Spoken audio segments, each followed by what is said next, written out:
कक्षा 12 जीव विज्ञान के अंतर्गत एक पाठ है पर्यावरण के मुद्दे, जिसमें एक प्रश्न जो बहुत पहले से कई प्रतियोगी परीक्षाओं में तथा 9, 10, 11 बार के विज्ञान के अंतर्गत ये आता है। बहुत इम्पोर्टेंट क्वेश्चन है।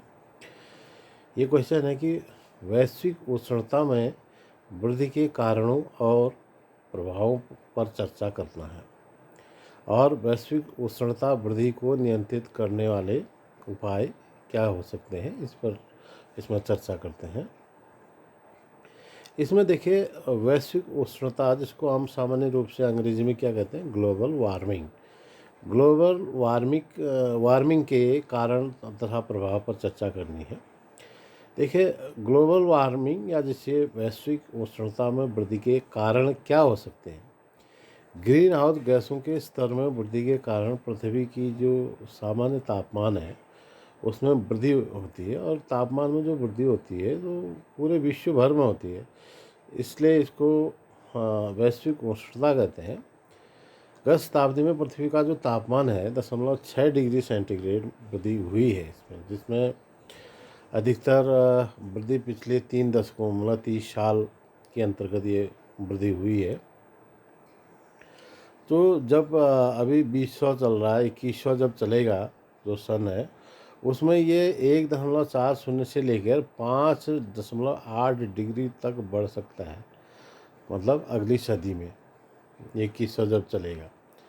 वैज्ञानिकों का मानना है कि तापमान में वृद्धि पर्यावरण में हानिकारक परिवर्तन होते हैं, जिसके परिणाम स्वरूप विचित्र जलवायु परिवर्तन होते हैं। इसके फलस्वरूप ध्रुवीय हिम टोपियों और अन्य जगहों जैसे हिमालय जो जहाँ हिम से भरा रहता है, ऐसे स्थानों पर वो अगर गर्मी हो जाएगी तो वो पिघलने लगेगा, और पिघलने से समुद्र का जो जल स्तर है वो बढ़ने लग जाएगा, और समुद्र के किनारे जो स्थान है जो कुछ ऊंचाई पर होते हैं और जलमग्न हो सकते हैं, मतलब वो डूब सकते हैं। वैश्विक उष्णता के निम्नलिखित प्रभाव हो सकते हैं, जैसे अन्न उत्पादन कम हो सकता है, उससे अधिक अगर गर्मी पड़ रही है तो जो अन्न सामान्य रूप से उत्पादन होता था वो उसमें कमी आ सकती है, और भारत में होने वाली मौसमी वर्षा पूर्ण रूप से बंद हो सकती है। मरुभूमि का क्षेत्र बढ़ सकता है, मतलब सूखा वाला जो क्षेत्र है वो बढ़ सकता है, और 1/3 वैश्विक वन जो है समाप्त हो सकते हैं। इसमें जो वनों का समापन का कारण भी ये बन सकता है।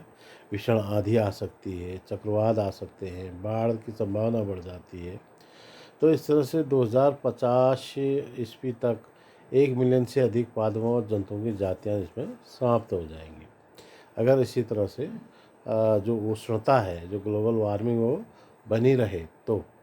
वैश्विक उष्णता को हम कम भी कर सकते हैं, नियंत्रण में ला सकते हैं। इसके लिए हमको कई चीज़ें करनी पड़ेगी, जिससे जो ग्लोबल वार्मिंग है उसे कम किया जा सकता है। जैसे जीवाश्मी ईंधन जो है उनका प्रयोग कम करना। जैसे जीवाश्मी ईंधन में कौन से आते हैं, पेट्रोल, डीजल, जो मिट्टी तेल कहते हैं जैसे केरोसिन ऑयल।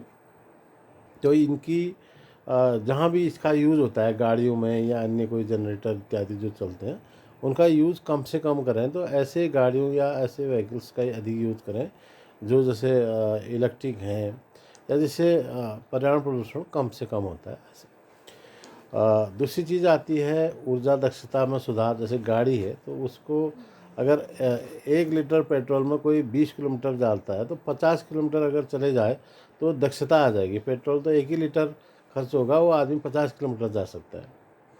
ये भी दक्षता आधारित इंजन हो या सुधार उसमें हो इंजन में, इस प्रकार के जो भी जहाँ पे ईंधन इस्तेमाल होता है वो इस प्रकार का ईंधन दक्षतापूर्ण हो। अगली चीज़ आती है वनोन्मूलन को कम करना, मतलब वनों का जो विनाश है उसको कम करना, मतलब पेड़ लगाएं, अधिक विनाश नहीं करें।